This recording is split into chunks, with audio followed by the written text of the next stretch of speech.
E o meu parceiro essa semana aqui no canal é a nova geração do Toyota Corolla. Corolla que mudou completamente nessa geração, é um novo carro, uma nova plataforma, mas que carrega muita coisa legal do modelo anterior.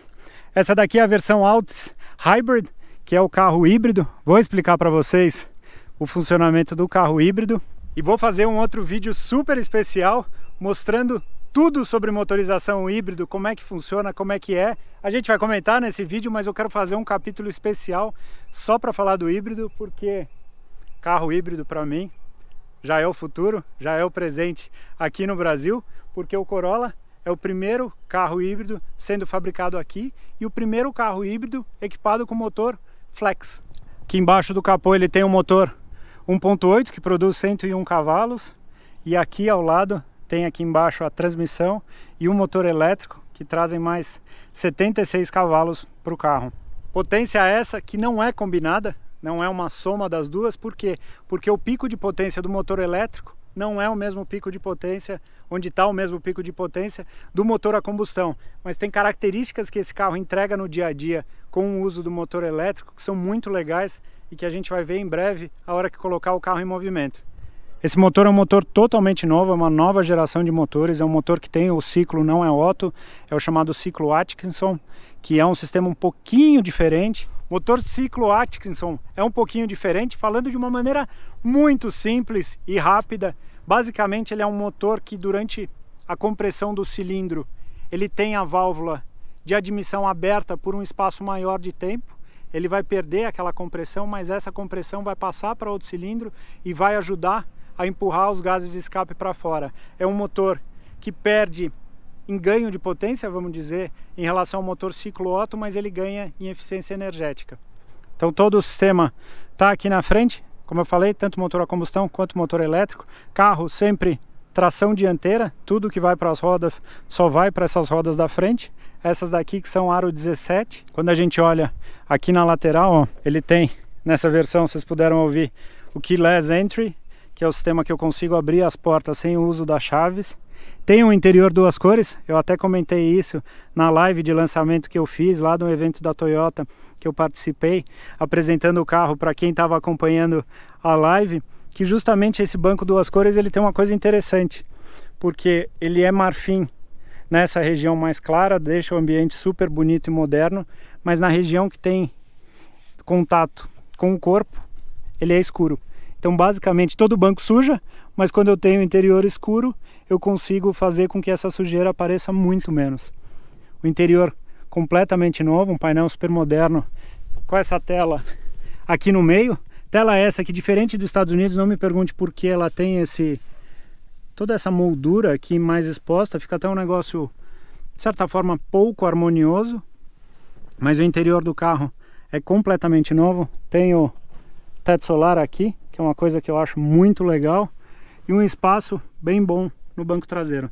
Mas vamos fazer o seguinte, bora pular para aquele lado, levar vocês para dar uma volta, porque eu tenho muita coisa legal para comentar com esse carro em movimento. Bora! Bom, bora lá! Bora dar rolê de carro híbrido. Uma das características do carro híbrido, isso depende muito do momento do dia, que tem hora que você liga o carro e ele só liga o motor elétrico. Vamos ver se vai ser agora. Tá ligado? Acendeu aqui, ligou o ar-condicionado, apareceu o EV, que é o motor elétrico, e o carro está funcionando. Basicamente, como qualquer outro carro automático, coloca em drive e o carro está em movimento. Tem situação que eu falo que não é exatamente como essa, que por exemplo, de manhã, quando dá partida no carro, ele liga o motor a combustão. E aí eu não sei exatamente se é para carregar a bateria ou se é para aquecer os fluidos dele. Mas enfim, de qualquer forma, todos esses dias eu já andei 1.061 km, para ser bem preciso com vocês. O carro ele faz dessa forma, toda vez que liga de manhã ele aciona o motor a combustão. Então eu estou no momento aqui que eu só estou andando com motor elétrico, porque é uma situação de pouca carga e é exatamente nessa faixa de rotação, nesse momento do carro, que o motor elétrico funciona bastante. Estou saindo aqui do Box 54, para quem não conhece o Box 54, eu falo que é o lugar mais legal de carro que tem no Brasil, tem que conhecer, porque eles têm museu, tem exposição de carro, tem evento, tem loja de carro antigo. É um espaço legal pra caramba. Aqui dei um pouquinho mais de carga, ó.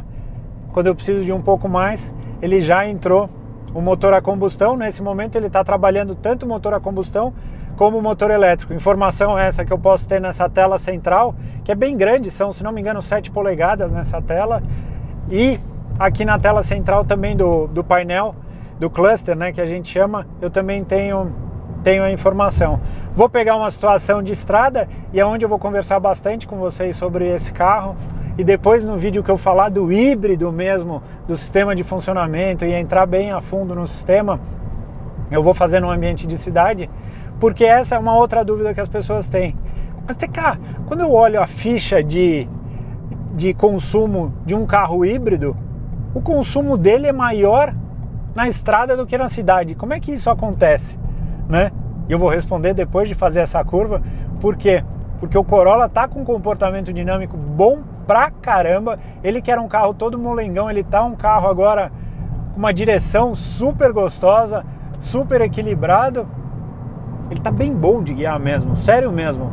Eu adorei assim o carro. Quando eu peguei e fiz a primeira curva com o carro, eu falei, nossa, não é exatamente aquele Corolla que transferia mais assim, não. Ele tá bem legal, e uma das características que tem nesse carro é a primeira geração do Corolla, suspensão multilink na traseira, que é uma suspensão com vários braços oscilantes, diferente do eixo de torção que tinha antes. Então o carro melhorou o comportamento dinâmico, e tem uma outra característica que me chamou bastante a atenção. O que é quieta a suspensão desse carro? De buraqueira, pegar a buraqueira assim, o carro é todo quietinho, que aí é aquela coisa que eu falo.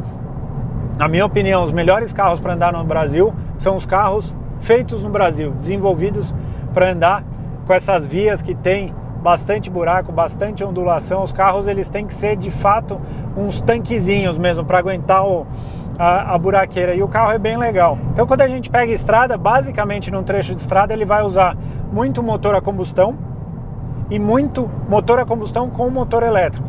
Então numa situação como eu estou agora, ó, ele está usando só o motor a combustão, e esse motor ele está funcionando tanto para entregar potência e torque para as rodas, como gerador. Esse é um dos grandes trunfos e uma das grandes perguntas de carro híbrido. Mas carro híbrido eu preciso carregar? Não, ele tem um sistema de gerador que ele funciona em algumas situações quando eu estou acelerando, ou quando eu tiro o pé do acelerador, ele começa o quê? A usar essa energia gerada para ir para as baterias. Tem uma situação aqui que eu coloco no B do câmbio, que eu acho que é battery, de bateria, que é o que? Ele vai forçar ainda mais. Você tira o pé do acelerador, o carro ele dá uma caída, assim, vamos dizer, que é justamente para forçar essa regeneração. Regeneração é essa de bateria, que também se torna ainda maior quando eu uso os freios, que ele usa também a energia dissipada para gerar energia para as baterias. Baterias essas que estão localizadas no banco traseiro. Embaixo do banco traseiro aqui, eles utilizaram esse espaço para colocar as baterias. O Corolla aqui, basicamente ele é um Prius com uma cara de Corolla, né? Porque ele usa o mesmo powertrain do Prius. O Prius, que é um carro de sucesso, que nem eu falo, é um game changer, que a gente fala em inglês, é um carro que mudou a história mesmo do híbrido, que ele mostrou, entregou híbrido em volume e com um preço, vamos dizer, justo, principalmente no mercado dos Estados Unidos. E é um carro que tem há mais de 20 anos no mercado. Quando tem gente que acha que tecnologia híbrida é uma coisa nova, você para pensar que um híbrido como o Prius existe há mais de 20 anos. Então aqui eu estou numa situação de estrada, ó, motor a combustão carregando. Se eu dou um pouco mais de carga, ele entra os dois aí no modo, vamos dizer, mais power mesmo, focado em entregar performance. Não é uma entrega de performance que coloca sorriso no rosto. Eu acho que o grande trunfo dessa motorização é a situação de trânsito, que eu tenho uma resposta mais rápida do que no motor a combustão. Então basicamente onde o motor a combustão não consegue gerar muita potência e torque, o motor elétrico ele atua, que é o que? Das 1000 rotações até 2000, 2200, 2500, ele dá uma acendida nesse motor a combustão mais rápida, então ele fica um carro gostoso. Na estrada, eu diria que é um carro bem ok de usar. É um carro que às vezes até tem situação, ó, que você sente um pouco mais de vibração para dentro do carro, tal, por conta do câmbio CVT. é um câmbio de relações infinitas, vamos dizer, que funciona bem para conforto e funciona muito bem também para quem não é muito ligado em carro. Para quem quer só se deslocar, é um câmbio que ele não tem troca de marcha, é tipo uma mobilete, uma scooter, né? Então acaba sendo de certa forma confortável. Ele tem algumas faixas de rotação, que eu não consigo dizer exatamente que rotação, porque ele não tem mais contagiro. Aqui do lado esquerdo do painel ele tem o modo que está desligado, que está o charge, que seria recarregando as baterias, o modo eco, que seria um modo, a faixa ideal para economia de combustível, e o modo power, que é justamente o modo onde tem a entrega toda da potência e torque desse carro. Então assim, não é uma coisa que empolga, assim como um Honda Fit, que você anda assim, ele tem esse barulho de CVT e tal, mas eu acho que para um consumidor normal, ou para a maioria dos consumidores, ele atende perfeitamente. Tem feito aí uma média de consumo entre 14 e 18 km com litro no álcool, que é coisa bastante na cidade, e na estrada tem feito andando tranquilinho, uma faixa de 12, 10 no álcool.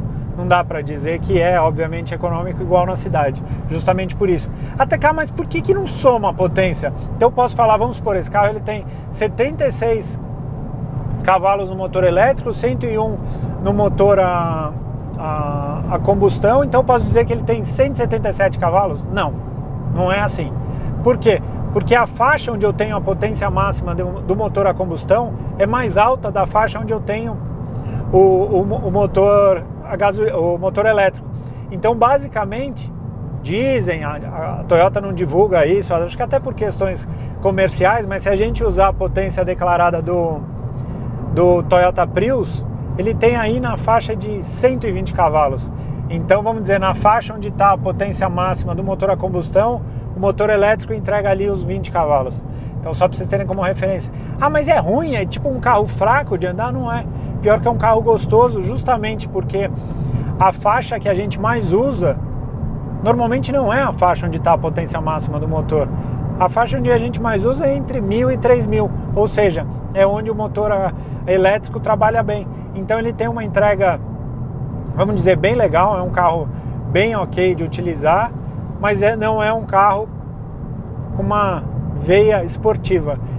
Esse é um carro de 130 mil reais, né? Hoje em dia aqui no Brasil. No estado de São Paulo você paga metade do IPVA e você não tem rodízio, então tem alguns benefícios, mas para quem quer um pouquinho mais de pegada, por exemplo, um Jetta GLI é um carro que faz mais sentido, entendeu? Agora, para quem quer paz no dia a dia e no trânsito, com certeza o Corolla é uma escolha legal. Tem algumas coisas assim, em termos de ergonomia, algumas coisas que eu vejo que eu gostaria que fosse um pouquinho diferente. Por exemplo, à noite o painel ele não tem nenhuma iluminação aqui embaixo. Ele tem uma cabine bonita, hoje em dia acaba sendo uma cabine simples, porque muitas informações são concentradas aqui. Mas, por exemplo, a parte de baixo aqui do console central, ela fica toda escura à noite. Então fica meio estranho assim, parece que fica faltando alguma coisa no interior do carro. Depois tem o descansa-braço, que eu gostaria que esse descansa-braço ele deslizasse justamente esse braço, para que eu conseguisse apoiar o braço no volante e no descansa-braço, para ficar mais confortável. Então normalmente o que eu acabo fazendo, se eu quero apoiar o braço aqui, eu tenho que segurar o volante um pouquinho mais baixo, que não é a posição ideal. O ideal é o 915, porque é onde a gente tem as reações mais rápidas. Tem um outro ponto em termos de equipamento que eu acho interessante no carro, porque nessa versão Altis, por exemplo, ele tem o piloto automático com controle de distância, que é aquele radar na frente do carro que ele freia o carro. Ele tem um sistema de Lane Assist, que é um sistema que enxerga as faixas de trânsito e mantém o carro no centro dela, mas ele não tem monitor de ponto cego do espelho, que é uma coisa que eu acho ótimo, ainda mais no Brasil, que tem muita moto, tem as faixas aqui que você tem o ponto cego, não tem. Umas coisas às vezes meio curiosas, tem o keyless para entrar no carro, mas não tem o monitor de ponto cego. Comentei isso também no Volvo, né? Quando eu andei no Volvo V60, para quem não viu aquela linda perua, vejam, eu comentava exatamente sobre isso. Mas eu acho que o lance é o seguinte do Corolla. Corolla já era um carro que vendia pra caramba, né? Os números de venda, se não me engano, ele vendia o dobro do segundo colocado, que é o Honda Civic. Agora que ele se tornou um carro mais bonito, moderno por fora, né? Ele não tem aquela cara mais de tiozão, uma cara mais séria, não, ele tá com uma cara bonita. O interior do carro tá super bem construído. Eu acho legal o que eles conseguem fazer com os materiais, que são materiais, por exemplo, aqui, ele é de certa forma simples, mas ele tem uma costura, ele é bonito. A textura do couro que você encosta, assim, o braço, por exemplo, é super gostosa. Então, assim, o interior tá moderno, é inegável, assim, é bonito, é moderno. Então eu acho que se antes ele já vendia pra caramba, agora entregando tudo isso, e ainda mais entregando a tecnologia híbrida, né? Primeiro carro fabricado no Brasil com tecnologia híbrida, eu acho que tem tudo para de fato o carro continuar sendo um sucesso, porque eu tenho certeza que embaixo do capô e toda a parte mecânica, ele continua sendo um Toyota, continua sendo um carro super confiável, aquele carro que desvaloriza relativamente pouco, aquele carro que não tem uma manutenção cara. Então eu acho que são os principais elementos que fazem do Toyota um sucesso. No fundo é isso. Todos os itens de tecnologia, os gadgets que a gente chama dentro do carro, eles são legais a hora que a gente compra, mas depois de alguns meses, o que faz sentido mesmo? É o carro bom, é o carro que é confortável, que é durável, que é prazeroso de guiar, que é econômico, né? O resto acaba perdendo sentido, até porque amanhã ou depois a tecnologia muda, aí essa tela que parece que é legal hoje, ela vai deixar de ser legal, mas a boa dirigibilidade ela é preservada. Então é isso, espero que vocês tenham curtido mais esse vídeo aqui no canal, deixem aquela curtida, compartilhem e a gente se vê numa próxima, tá bom? Grande abraço a todos, valeu!